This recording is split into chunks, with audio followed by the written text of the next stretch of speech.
Finally tonight, a new product launched. The last time there was this much fuss over a tablet, well, it was a long time ago. Today, Apple came out with its new half-inch thick electronic tablet, a kind of giant iPod Touch called the iPad.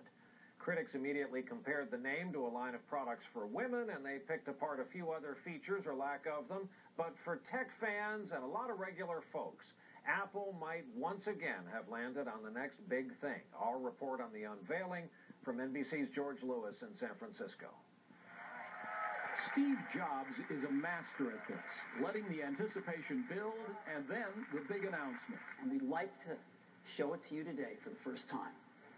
And we call it the iPad. The iPad, with its 9.7-inch touch screen and a starting price of $4.99, will let users surf the web, do email, watch video, organize photos, listen to music, read newspapers, magazines, and books, and games. Steve Jobs talks about people being able to hold the internet in their hand, and he says anybody who's used an iPhone or an iPod Touch knows how to use this device already. Major publications from the New York Times to Sports Illustrated are developing new media applications for the iPad.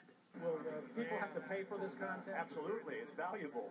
This is very valuable content. The possibilities, are almost endless. It's intuitive, and our stuff just looks so great. But as tech reviewers at today's unveiling twittered about the iPad, it was getting mixed reviews.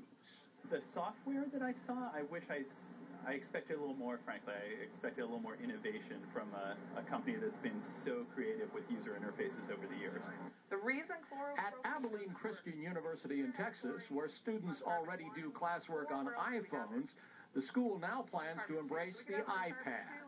The true electronic book is going to be as transformational a moment for culture as the printed book when Gutenberg first introduced it. We hope you love the iPad as much as we do. And while everybody may not love it as much as Steve Jobs, there are expected to be long lines when it hits stores in 2 months. George Lewis, NBC News, San Francisco. That is our broadcast.